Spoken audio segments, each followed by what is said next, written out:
তিনটা গিফটের প্রথমটা দেয়া হয়েছে 5 ওয়াক্ত নামাজ। এই উম্মতের যে কোনো ব্যক্তি যদি 5 ওয়াক্ত নামাজ পড়ে 50 ওয়াক্ত নামাজের নেকি পাবে ইনশাআল্লাহ। আমরা কি নিয়াত করতে পারি না ভাই যে আমরা 5 ওয়াক্ত নামাজ পড়বো ইনশাআল্লাহ? যে কোনো অবস্থায় নামাজ পড়বো ইনশাআল্লাহ। যদি দাঁড়াতে না পারেন কি করবেন? বসে পড়বেন। বসেও পড়তে পারছেন না কি করবেন? শুয়েও পড়তে পারছেন না কি করবেন? পারা যাবে ইনশাআল্লাহ। আর নামাজ কি ভাই আমাদের এই যে 3G 4G নামাজ পড়বো ভাই? হ্যাঁ, 3G 4G নামাজ পড়বো? এটা আবার কোন নামাজ যে নামাজে রুকু করলে সেজদা পাওয়া যায় না, সেজদা করলে ওঠা সময় পাওয়া যায়? এমন নামাজ হয় না সমাজে কিছু? এই নামাজগুলো আল্লাহর ওয়াস্তে বাদ দেন। আল্লাহর ওয়াস্তে রিকোয়েস্ট করছি যে 3G 4G নামাজ বন্ধ করেন। নামাজটা ধীর স্থির ভাবে পড়ার চেষ্টা করেন, নামাজটা বুঝে পড়ার চেষ্টা করেন। নামাজেই আপনি আল্লাহকে পাবেন ইনশাআল্লাহ। যে কোনো সমস্যার সমাধান নামাজেই হবে ইনশাআল্লাহ।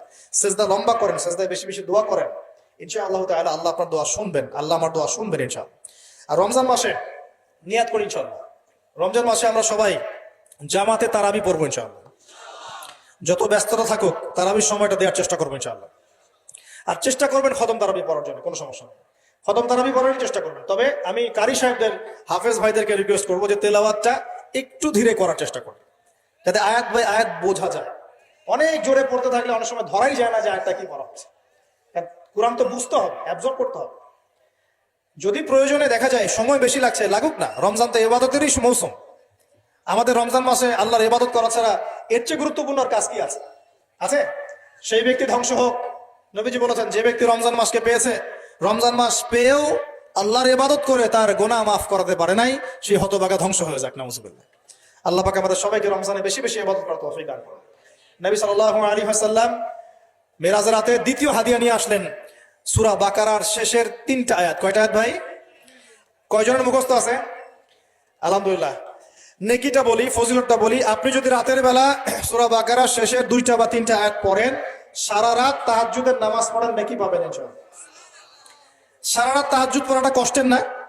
কষ্টের কি না? সবাই কি পারে? পারে না।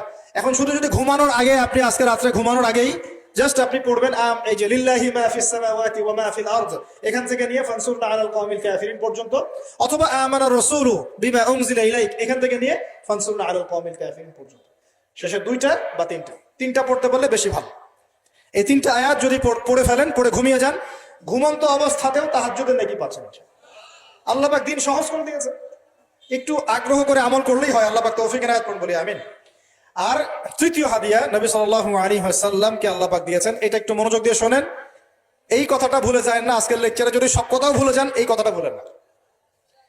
আল্লাহ পাক তার নবীকে বলছেন, হে মুহাম্মদ, বলেন সাল্লাল্লাহু আলাইহি ওয়াসাল্লাম, তোমার উম্মতের কোন ব্যক্তি যদি আকাশ জমিন, পুরো আকাশ জমিন সমান গোনা নিয়ে আমার সামনে দাঁড়ায় কিয়ামতের মাঠে, তোমার উম্মতের যে কোনো ব্যক্তি, নর নারী, যুবক যুবতী, যেই হোক না কেন, সাদা কালো, ধনী গরিব, হুএভার হি ইজ, তোমার উম্মতের যে কোনো ব্যক্তি আসমান জমিন সমান গোনা নিয়েও যদি আমার সামনে দাঁড়ায়, কিন্তু তার আমল নামার মধ্যে শিরিকের কোনো পাপ নাই। কোন পাপ নাই?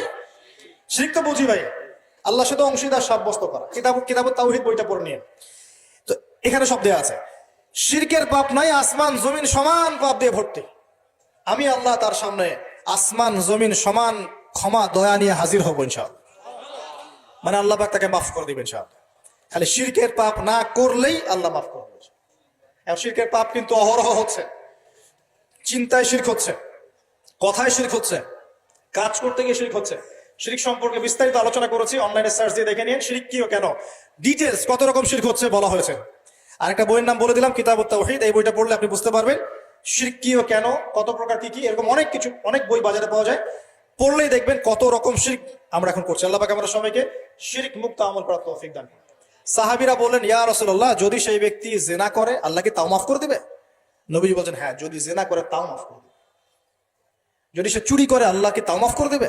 নবীজি বলছেন, হ্যাঁ, যদি চুরি করে আল্লাহ তাও মাফ করে দিতে পারবেন, যদি তাওহীদ ঠিক থাকে। তো এই কথা বলার মধ্য দিয়ে আপনাকে জিনা আর চুরি করতে উৎসাহিত করা হচ্ছে না, বরং আল্লাহ পাকের দয়া এবং শিরকের গুরুত্ব, তাওহীদের গুরুত্ব বোঝানো হচ্ছে। শিরকের ক্ষতি এবং তাওহীদের গুরুত্ব বোঝানো হচ্ছে। আল্লাহ তাওহীদ লা ইলাহা ইল্লাল্লাহর উপর থাকতে পারলে যে কোনো পাপ আল্লাহ যাকে ইচ্ছা মাফ করে দেবেন। কারণ আল্লাহ পাক শাস্তি দেবে, মৌতের যন্ত্রণায় শাস্তি হবে, কবরের আযাবে শাস্তি হবে, কিয়ামতের মাঠে মানুষ দাঁড়িয়ে থাকবে, ওখানে শাস্তি, জাহান্নামে কিছুদিন শাস্তি দিয়ে হলেও আল্লাহ পাক একদিন আবার জান্নাতে দিয়ে দিবেন ইনশাআল্লাহ। আর যে ব্যক্তি সবচেয়ে শেষে জান্নাতে যাবে, একদম শেষ ব্যক্তি, জানি না সেই হতভাগা ব্যক্তির নাম কি, হতভাগা বলবো না, সেও তো সৌভাগ্যবানই, শেষ পর্যন্ত সেও সৌভাগ্যবান। আমরা দোয়া করি আল্লাহ পাক আমাদেরকে প্রথমেই জান্নাত দিয়ে দেন, আমিন। তো শেষ যে ব্যক্তি, একদম লাস্টে যে ব্যক্তি জান্নাতে যাবে, আল্লাহ পাক তার নাম জানেন না? জানেন কি না? সেই ব্যক্তিকে আল্লাহ পাক এই দুনিয়ার চাইতে 10 গুণ বড় দুনিয়া দিবে, 10 গুণ বড় জান্নাত দিবে ইনশাআল্লাহ। এই দুনিয়ার চাইতে 10 গুণ বড় জান্নাত সে ব্যক্তি পাবে যে সবচেয়ে শেষে জান্নাতে যাবে। আল্লাহ পাক আমাদের সবাইকে জান্নাতে যাওয়ার জন্য শিরক মুক্ত আমল করার তৌফিক দান করুন। আজকের এই লেকচারে আমরা যে বিষয়গুলো ওয়াদা করেছি, 1 নাম্বার, আমরা সবাই 5 ওয়াক্ত নামাজ পড়বো ইনশাআল্লাহ, কোরআন তেলাওয়াত করা শিখবো ইনশাআল্লাহ। আর ওয়াদা করেছি আমরা সবাই কোরআনের অর্থটা বুঝবো, যারা হাফেজ আছি রমজান মাসে পুরোটা পুরো শেষ করবো। হারাম খাবো না, সুদের সাথে সম্পৃক্ত হব না, চরিত্র হেফাজত করব, জেনা ব্যভিচারের ধার কাছে যাবো না ইনশাআল্লাহ। হ্যাঁ, আমরা বেশি বেশি দরুদ পড়বো, আর সকালে সন্ধ্যায় কমপক্ষে 10 বার করে পড়বো ইনশাআল্লাহ। আমরা আরেকটা ওয়াদা করি, আমাদের পরিবারের মা বোনদেরকে আমরা খাস পর্দায় রাখার চেষ্টা করবো ইনশাআল্লাহ। আর মা বোনদেরকে একটু বুঝিয়ে সুঝিয়ে চলতে হবে, আসলে তাদের ব্যাপারে এগ্রেসিভ কোনো পদক্ষেপ নেই, কোনো লাভ নাই। এই অভিজ্ঞতার আলোকে বলছি, বাসায় স্ত্রী যাদের আছে, যাদের নাই তারা তো মাশাআল্লাহ এখন পর্যন্ত ভালোই আছেন, আর যখন হবে তখনও ভালো থাকবেন, কিন্তু ওই ভালোর মজা একরকম, এই ভালোর মজা আরেক রকম, ঠিক আছে? তো মনে রাখবেন যে ধৈর্যের কোনো বিকল্প নাই, ধৈর্য হচ্ছে বড় কোনো গুণ আল্লাহ পাক কাউকে দেন নাই।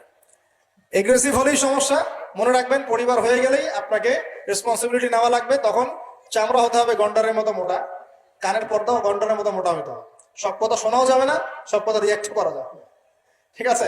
সবর সবর। আর নারীদের ব্যাপারে আল্লাহ রসুল বলে দিয়েছেন, একটু বাঁকা হবে, বুঝিয়ে সুঝিয়ে চলতে হবে। সো তাদের ব্যাপারে কঠোর না হয়ে বুঝিয়ে সুঝিয়ে দিনের দিকে নিয়ে আসেন, আমল উৎসাহিত করেন, পর্দা চালু করেন, নিজের পরিবারটাকে ইসলামিক পরিবার বানানোর চেষ্টা করেন। আল্লাহ পাক তৌফিক এনায়েত করুন।